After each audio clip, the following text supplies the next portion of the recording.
오늘 설교 제목이 좀 그렇죠. 왜 내가 바보냐? 나 얼마나 잘났는데, 나 얼마나 똑똑한데, 나 얼마나 괜찮은데.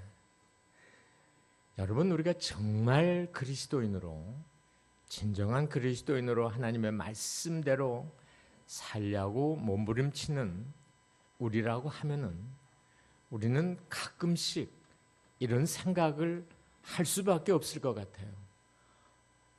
도대체 어떻게 살란 얘기냐? 이 어렵고 악하고 유혹이 많은 이 세상 속에서 어떻게 이 말씀대로 살라는 얘기냐? 바보가 되지 않고서 이 말씀대로 살 수 있느냐? 여러분, 이런 고민 안 드세요? 만약에 여러분이 지금까지 사시면서 나는 그런 고민 한 번도 해본 일이 없다, 이러시면은 이건 안 되는 일이에요. 당연히 여러분 마음속에 그런 마음이 드셔야 돼요. 제가 한 번은 분당 어느 백화점에 뭘 살 일이 있어가지고 들어가게 됐습니다. 백화점 문은 이렇게 빙빙 도는 턴테이블이 있고 또 이렇게 밀고 들어가는 문이 있는데, 이제 밀고 들어가는 문으로 밀고 들어갔는데 뒤에서 사람들이 따라 들어와요. 그래서 들어가면서 이걸 탁 놓을 수가 없어가지고 이렇게 잠시 잡고 있었어요. 그랬더니 뒤에 사람들이 계속 들어가는데 나이 드신 분도 청년도 학생들도 다 들어가요. 그냥 놓을 수가 없는 거예요. 들어오니까. 하고 한참 붙들고 있었어요. 그러면서 드는 생각이, 내가 이게 뭐야? 내가 백화점 무슨 도화보이야? 바보 아니야? 사람들에게 무시당한 것 같고 감사하다는 얘기에 한마디 하고 가는 사람들도 선생님 들어가시죠. 제가 이렇게 얘기하는 사람도 없고 너무 당당한 거예요. 여러분, 그런 경험 없으세요? 우리는 살면서 이렇게 내가 손해본다고 생각되는 그런 부분들이 여러분 있지 않으세요? 오늘 이 본문 말씀을 우리가 보면서 생각이 드는 것은 도대체 이렇게 살 수 있느냐? 천국에서는 이렇게 살지 모르지만 이 세상에서 이렇게 살 수 있는 사람이 도대체 한 사람이나 있겠냐? 이런 생각을 갖지 않을 수 없는 말씀입니다. 그래서 제가 정말 이 말씀을 묵상하면서 또 묵상하면서 바보가 되지 않으면 이렇게 못한다. 바보는 감각이 없거든요. 내가 손해를 보는지, 내가 다른 사람들에게 무시를 당하는지, 내가 다른 사람들한테 뭐 정말 형편없는 취급을 당하든지 이 관계없거든요. 제가 지금 장애인 복지관에서 일주일에 한 번씩 수중 재활 치료를 받고 있는데, 거기에 정말 그 지적 장애인 또 여러 가지 육체적인 장애를 갖고 있는 분들, 특별히 지적 장애를 갖고 있는 분들은 감각이 없으세요. 정말 내가 봐도 너무 안 됐다. 그러니까 자기의 권리로 알질 못해요. 이건 당연히 당신의 권리인데 왜 당신이 이 권리를 사용 못하느냐? 이렇게 얘기해 드리고 싶은데 그분들은 그렇게 하면서도 하하하하 이 웃으시거든요. 여러분, 이렇게 살 수 있습니까? 오늘 이 본문 말씀은 그렇게 살라는 얘기예요. 자, 오늘 예수님이 뭐라고 얘기하십니까? 눈은 눈으로, 이는 이로. 옛날 구약 사람들은 그렇게 살았어요. 누가 내 눈통이를 크게 가격을 해서 이게 시뻘개졌어요. 터졌어요. 그러면 그 사람도 가서 그렇게 쳐서 눈통이 터뜨리라는 얘기예요. 누가 이를 부러뜨렸어요. 그러면 너도 가서 이 부러뜨려라. 이는 이로, 눈은 눈으로 네가 받은 만큼 그에게 돌려주라는 얘기예요. 그런데 주님이 뭐라고 얘기하시느냐 하면 이렇게 할 때에 이 본문 말씀이 주고 있는 핵심은 뭐냐? 절대로 그 이상은 안 된다는 거죠. 이 구약의 말씀은 눈으로 손해를 봤으면 눈으로만 갚아주라는 얘기. 네가 이로 손해를 봤으면 이로만 갚아주라는 얘기. 네가 1,000,000원 손해를 봤으면 1,000,000원어치만 갚아주라는 얘기. 그 이상 안 된다는 거죠.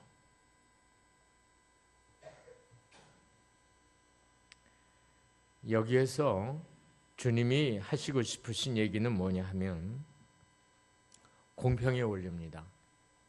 누구에게 손해를 봐도 손해를 공평하게 갚아라는 거죠. 그런데 사랑하는 여러분, 우리는 사실 어떻습니까? 저도 그렇고 우리 모두는 내가 눈으로 손해를 봤으면 그 이상으로 보복해 주기를 원하는 마음이 우리의 마음속에 있어요. 예를 들면 보복운전 같은 거. 여러분 당해보셨는지 모르지만 정말 무서워요.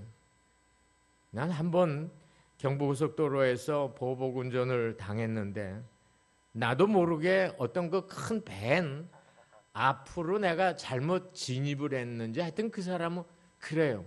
그래가지고는 이 차가 돌아오더니 나를 끝으로 밀어 그 고속도로 안에서 나 그때 죽는 줄 알았어요. 예, 참 무서워요. 나는 그 사람 앞에 내가 그분의 입장에서는 당신 나를 기분 나쁘게 만들었다는 거죠. 그래갖고 밀어치는데 맨 끝에까지 완전히 4차 도로까지 밀려가서 겨우 섰는데 그래도 이 사람 씩씩하고 나와가지고는 나보고 뭐라 그러다가 덤프트럭 운전수하고 또 붙어가지고 그 사이에 난 도망 나왔습니다. 여러분 혹시 집에서 층간소음으로 신경 쓰이시는 분 안 계세요? 이럴 때 우리가 어떠냐? 우리에게 있어서는 되갚아주고 싶은데 어떻게 되갚아주느냐? 그 이상으로 되갚아주기를 원하는 마음이 있습니다. 그런데 오늘 예수님은 악한 자를 대적치 말라. 보복운전 하하하. 층간소음 그래 대속 떠들어. 물론 이런 의미는 아니지만 그럴 때에 그것을 내 마음속에 칼을 갈면서 내가 언젠가는 되갚아 주리라. 이런 마음 갖지 말라는 거죠. 복수하고 싶은 마음, 보복하고 싶은 마음 갖지 말라는 거죠.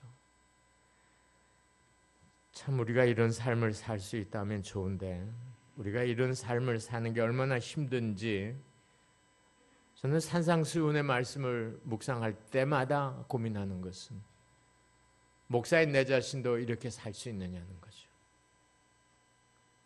누가 자존심을 조금만 건드려도 상을 찡그리고 화를 내는 게 우리의 삶이 아닙니까?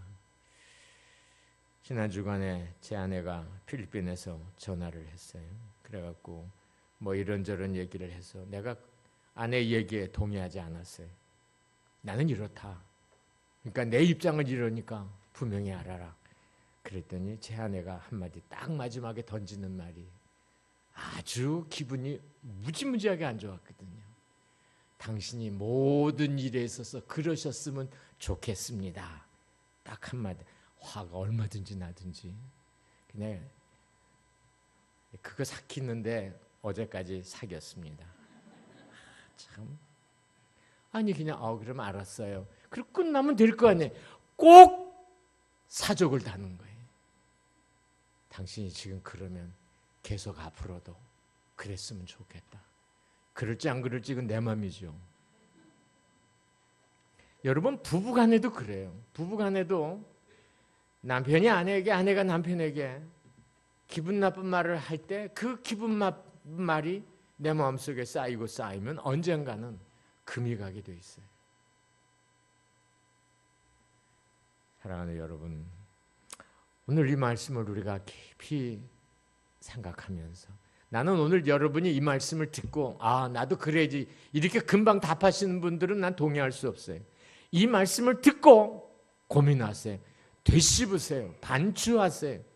자, 나는 정말 그렇게 살 수 있느냐? 내가 목사인데, 내가 장로인데, 내가 권사인데, 내가 집사인데, 내가 그래도 교회 생활을 이렇게 오래 했는데 내가 이대로 살 수 있느냐?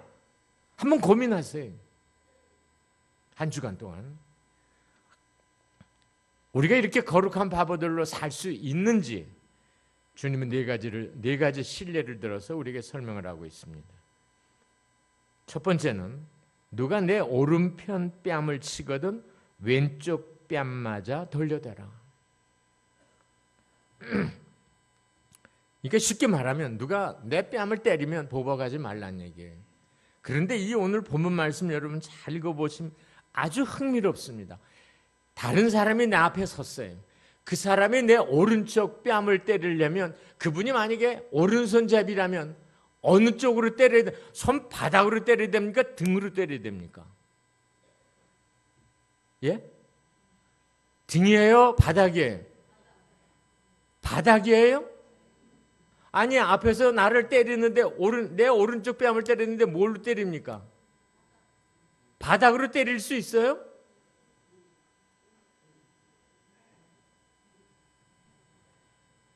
바닥에 등이에요. 등이에요, 등. 여러분이 만약에 오른손잡이라면, 왼손잡이면 바닥이죠. 그런데 오른손잡이라면 이걸로 갖고 오른쪽에서 어떻게 때립니까? 안 되죠. 이걸로 때려야죠. 이걸로 앞에서. 아니에요? 한번 연습해 보세요. 그런데 이거는 때려서 아프냐 어떠냐의 그 관계가 아니고, 이 손바닥으로 때렸느냐 손등으로 때렸느냐의 문제예요. 이 당시에 그 관습은 사람을 때리되 이렇게 우리가 정상적으로 바닥으로 때리는 게 정상인데, 이 누가 만약에 나를 손등으로 때렸다, 이거는 굉장히 모욕적인 거라고 그래요. 업신여기고 모욕하는 그런, 여러분이 이유 없이 누가 나를 때렸을 때, 건드렸을 때도 기분이 나쁜데, 누가 나를 아주 정말 기분 나쁘게 모욕적으로 업신여기고 무시하면서 손등으로 때렸다, 견딜 수 없죠.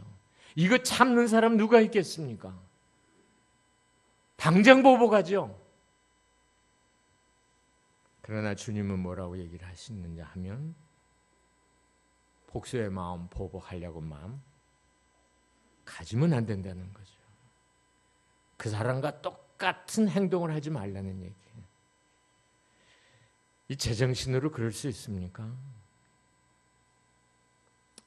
자, 누구한테 핀잔을 당했어요. 자, 쉽게 말하면 저는 이게 남편이 들어오셔가지고 이제 식사 준비를 하는 아내에게, 여보, 이 방 좀 치우지, 이게 뭐요? 좀 치우고 삽시다. 이럴 때 여러분 기분이 어떠시겠어요? 그렇게 본 사람 당신이 치우지. 당장 이렇게 나온다고요. 이런 거 아니에요? 아내가 남편에게, 여보, 당신이 먹은 거 좀 갖다 놓으렴. 당신이 좀 갖다 놓으면 안 돼? 우리는 이렇게 상대방이 나에게 뭐를 얘기할 때 내가 기분이 좋으면 하지만 기분이 나쁘면 안 해요. 네가 하지. 당신은 손 뒀다 뭐하냐? 여러분, 우리 그리스도인으로서의 사는데 제일 힘든 부분이 뭐냐 하면 우리 가정이에요. 가정 안에서 부부간에 이런 것들이 잘 되지 않는다. 물론 우리 로맨스 다 끊어진 지 오래고 낭만도 우리는 없고 우리는 그냥 사니까 사는가 보다, 이렇게 생각하며 산다면 죽어야죠. 뭐 때문에 삽니까? 만약에 그렇지 않다면 우린 정말 거기서 여러분들의 신앙이 확인을 받는 장소예요.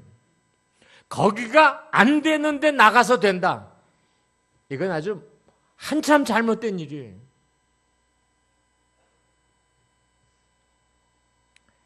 핀잔을 듣거나 무시당하거나 모욕을 당했을 때 보복하지 말라는 얘기입니다.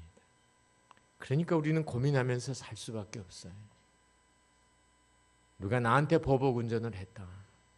그럴 때 저 사람이 상당히 좀 내가 기분이 나쁘게 들인 모양이다. I'm sorry. 미안해요. 그리고 여러분이 절제해야지. 뭐 어째? 그리고 여러분들도 달려드는 거. 우리는 직장 생활 속에서나 친구들 간의 관계에서나 여러분의 동네에서나 어디에서나 우리는 그런 경량성을 갖고 있는데 그런 경량성이 내 마음에 생길 때 잠재우라는 얘기예요. 은혜 받지 않으면 이거 안 되는 일입니다. 그래 여러분 부흥회 때 한 3일간 집중해서 하나님의 말씀 듣고 기도하고 찬송하고 여러분의 마음이 정말 흐물흐물해졌어요. 아주 여러분의 마음이 부드럽고 참 좋으세요. 그러면 어떤 것도 여러분이 다 수용하세요.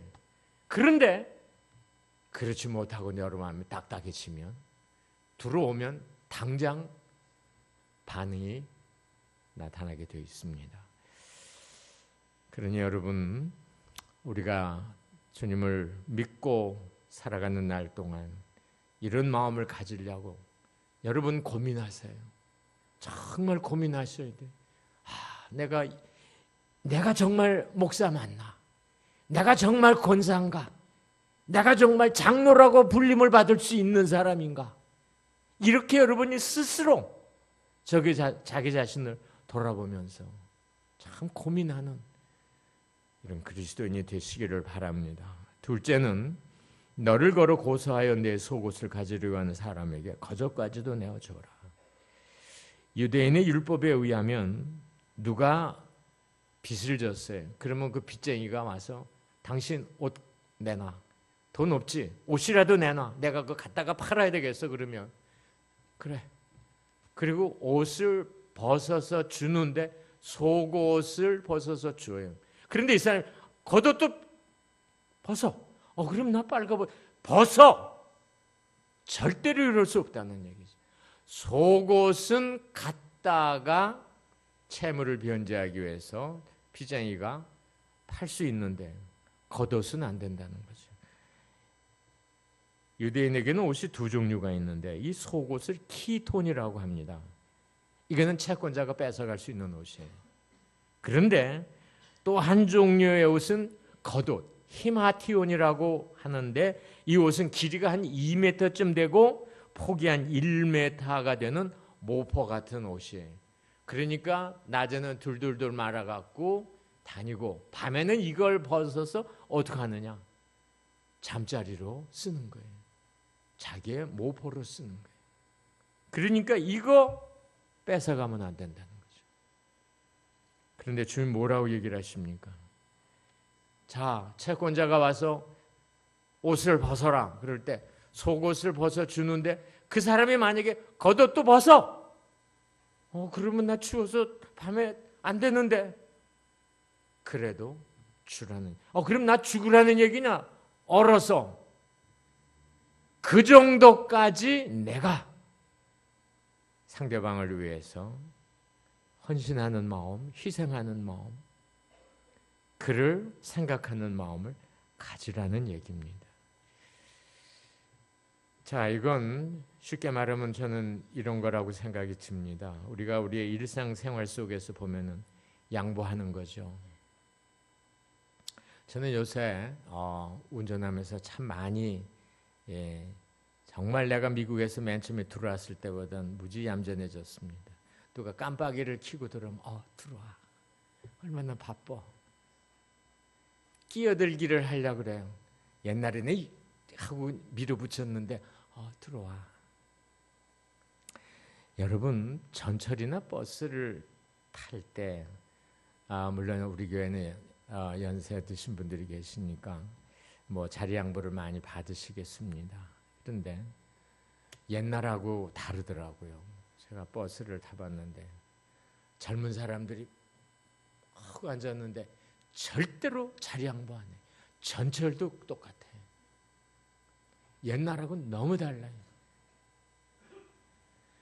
교회에서 뭐를 나누어 줄 때, 우리 교회도 아마 그런 일이 있는지 모르지만 제가 평촌에 어느 큰 교회에서 그 설교 목사로 일을 할 때 그 교회에서 이제 목요일 어른들을 모시고 이제 뭘 하고 그다음에 선물을 나눠주는데 선물을 앞에서 받고는 뒤에 또 가서 또 써서 받아.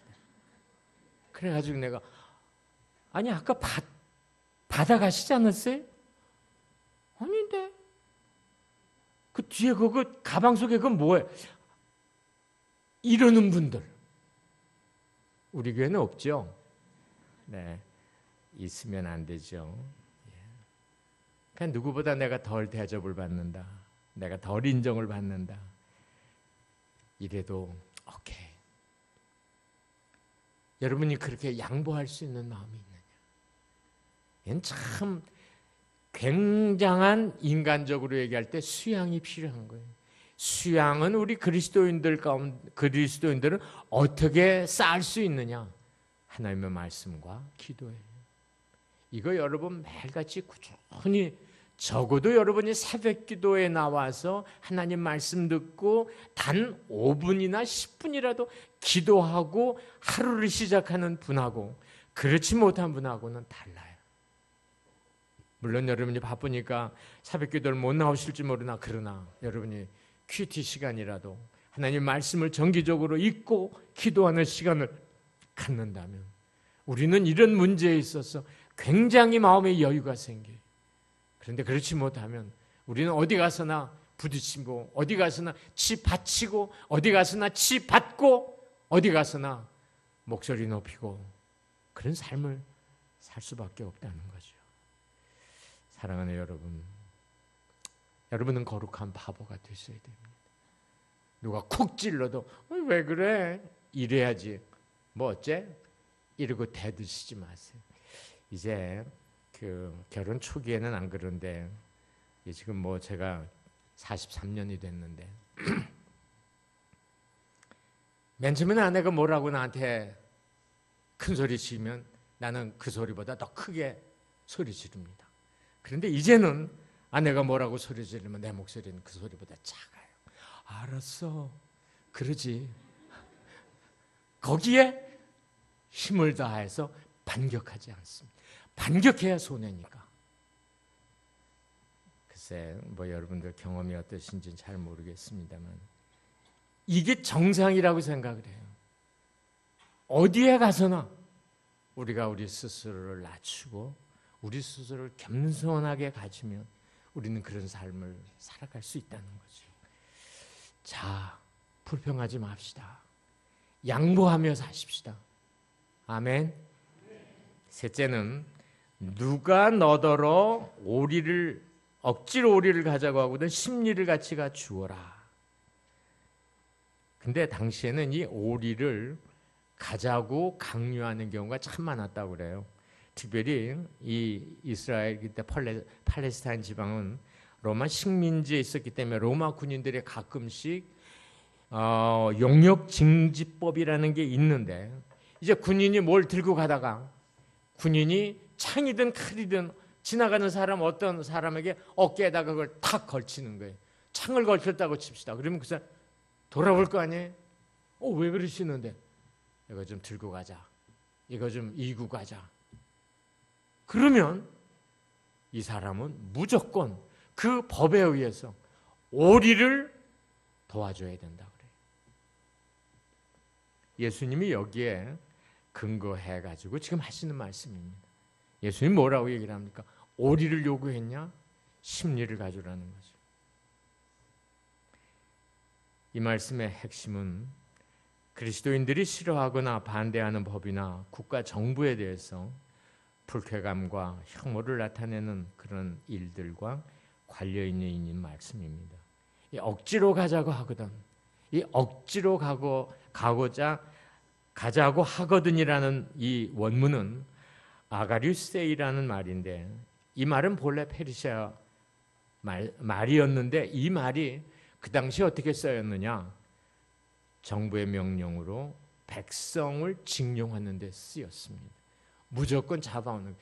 대표적인 성경의 말씀이 구레네 시몬이에요. 구레네 시몬은 멀쩡한 사람이 가다가 붙들렸어요. 이게 아가류세이예요. 와, 그러면 나 왜 부릅니까? 왜 나 붙들어요? 왜 나 잡아요? 와, 그리고 예수님 십자가 무조건 지웠어요.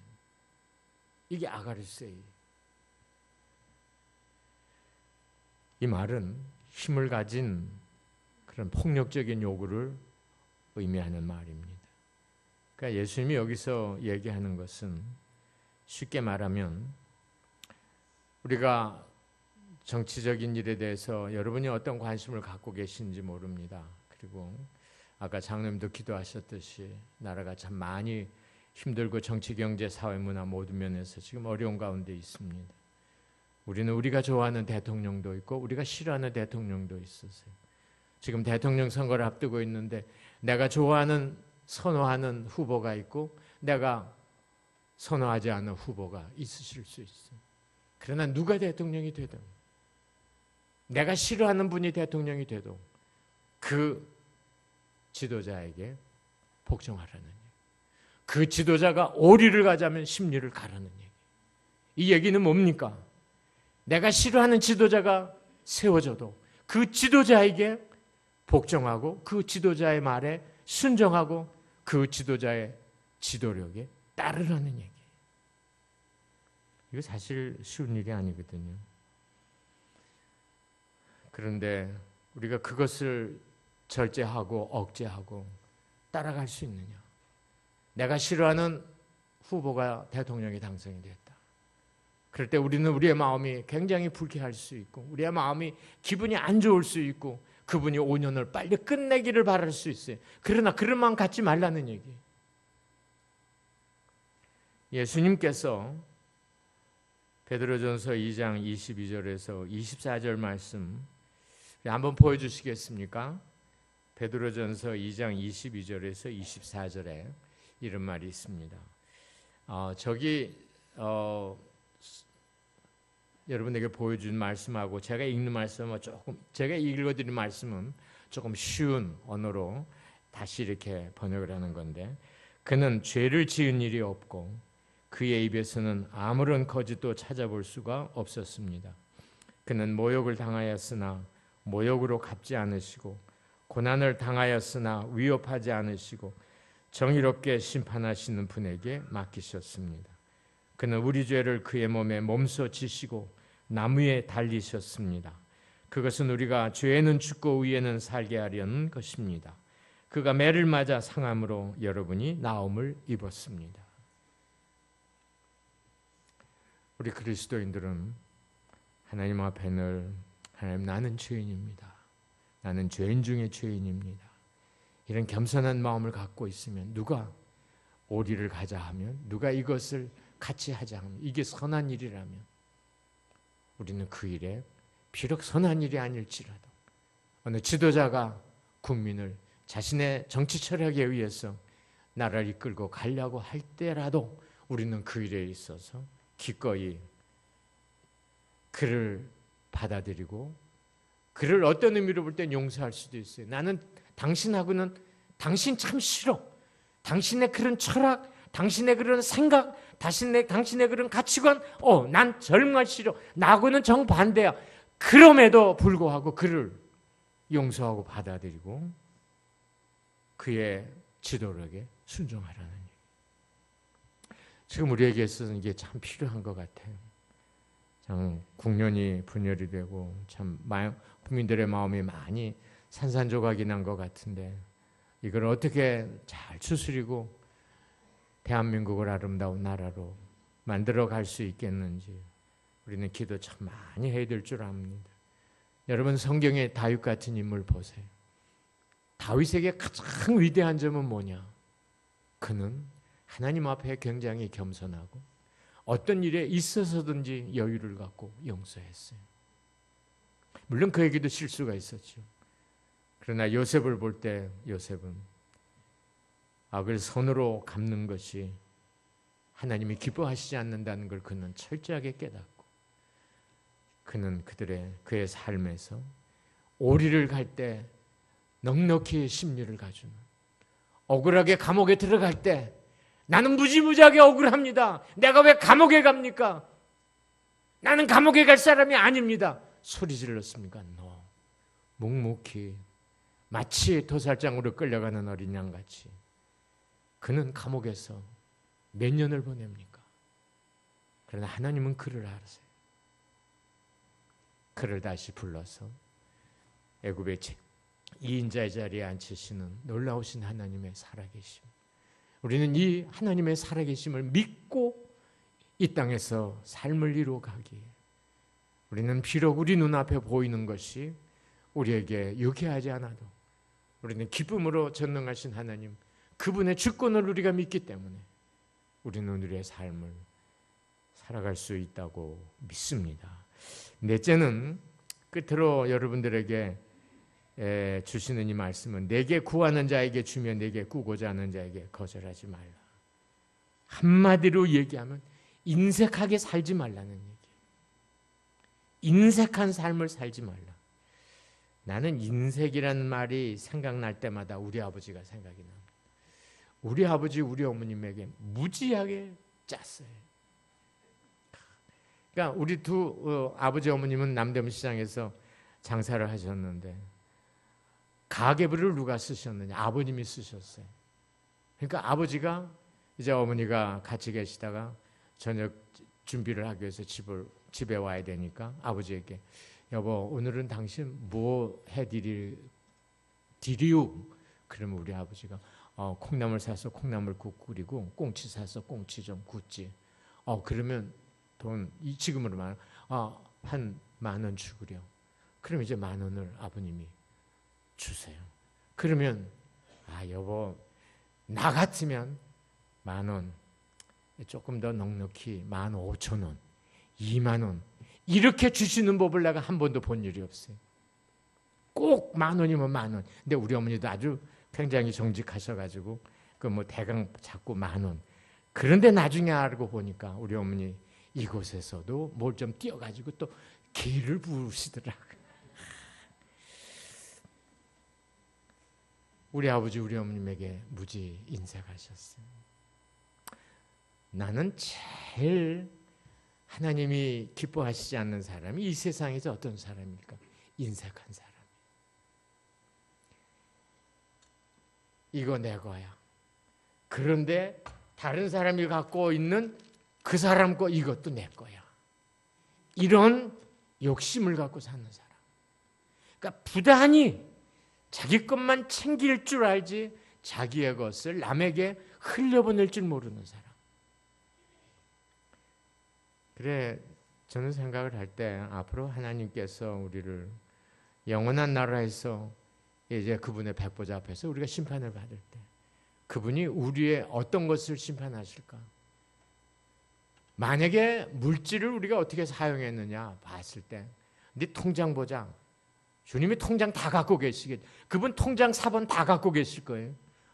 그분이 쭉 보시면서 너는 너를 위해서 너희 가족 식구들만 위해서 썼지 남을 위해서 쓴 돈은 없네. 만약에 이렇게 주님이 평가하신다면 여러분 그 평가에 뭐라고 얘기하실 거예요? 주님 우리들만 우리 가족만 나만 쓰기에도 너무너무 모자랐습니다. 그리고 내 11조 내지 않았습니까? 내 감사금도 가끔 냈는데요. 그건 당연하지. 네가 쓴 것을 조금 아끼고 그것을 다른 사람하고 나누는 마음이 그렇게 없었냐? 여러분 만약에 우리가 신앙이 있다면 정말 진정한 신앙이 있다면 우리는 당연히 그래야 돼요. 다른 사람을 볼 때 너무 여러분 불쌍한 마음이 드는 그런 마음이 없었어요. 예수 그리스도를 믿는 사람들에게 가장 중요한 덕목이 뭔지 아세요? 긍휼히 여기는 마음, 불쌍히 여기는 마음이에요. 나는 도대체 세상 사람을 봐도 불쌍한 마음이 한 번도 안 들더라. 긍휼히 여기는 마음, 아니 여태까지 한 번도 들어본 일이 없다.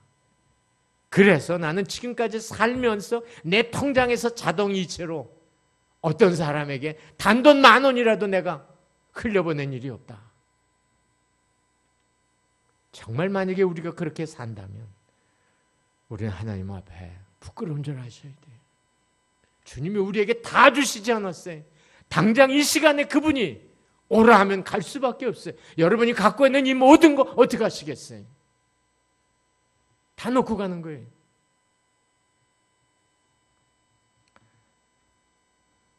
나는 가끔 텔레비전을 볼 때 그 유니세프, 세이브 더 칠드런, 월드비전, 컴패션 이런 텔레비전 광고가 가끔씩 나올 때 내 마음이 참 아파요. 이 세상에 저런 사람들도 있구나. 저런 불쌍한 단돈 20,000원, 단돈 10,000원, 단돈 5,000원 이게 필요해서 정말 절절매는 이런 분들을 우리가 어떻게 그대로 보고 지나칠 수 있느냐. 그럼 여러분, 목사님은요? 예. 저는 최고로 물론 내가 학교에 근무할 때입니다만 최고로 내 통장에서 56만 원씩 2년간 빠져나갔어요.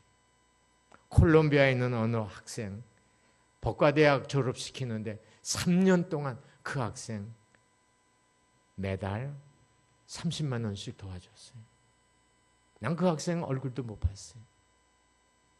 단지 예수를 믿는다는 그 사실.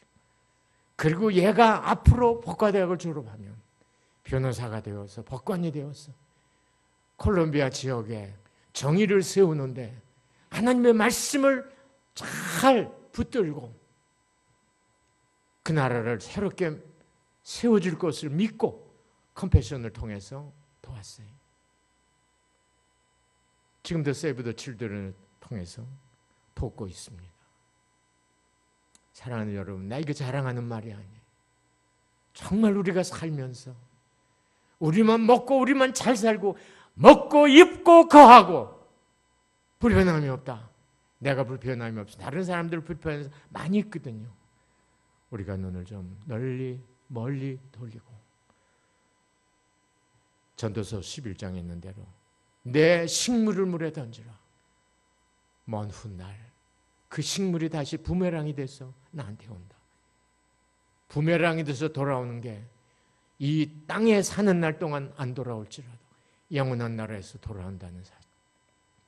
여러분들은 기억하시고 우리가 인색한 삶으로 하나님의 영광을 가리우는 그런 백성들이 되지 않기를 주님의 이름으로 축복합니다. 오늘 말씀을 정리하겠습니다. 사랑하는 여러분, 우리는 정말 어떻게 사는 것이 그리스도인다운 삶인가? 어떻게 사는 것이 목사다운 삶인가? 어떻게 사는 것이 장로다운 삶인가? 어떻게 사는 것이 권사다운 삶인가? 어떻게 사는 것이 집사다운 삶인가? 어떻게 사는 것이 그리스도인다운 삶인가? 고민하며 사십시다. 적어도 우리가 하나님의 말씀대로 살려고 몸부림한다면, 나는 몸부림하는 것도 없다, 이러지 마시고 이 말씀대로 살려고 노력하고 치열하게 고민한다면 우리는 적어도 하나님 앞에서 우리의 모습을 깊이 돌아보면서 말씀대로 살려고 애를 쓰고, 비록 이 세상을 사면서 다른 사람들한테 무시당하고 다른 사람들한테 치받치고 멸시를 당한다 할지라도 이걸 통해서 주님의 마음을 기쁘게 해드릴 수 있다면 나는 얼마든지 그럴 수 있어. 그래, 바울이 뭐라고 얘기하면 나는 만물의 찌꺼기입니다. 다른 사람이 나를 질겅질겅 봐도 괜찮습니다. 나는 만물의 찌꺼기. 누구를 위해서? 예수를 위해서. 예수를 위해서라면 우리는 우리의 남은 삶 그분 때문에 산다는 것을 믿고 우리의 존재의 의미가 그분에게 있다는 것을 믿고 우리의 남은 날 주 앞에 부끄러움이 없는 삶으로 그분의 마음을 감동시키고 기쁘게 해드리는 하늘의 백성들 되시기를 주의 이름으로 축복합니다.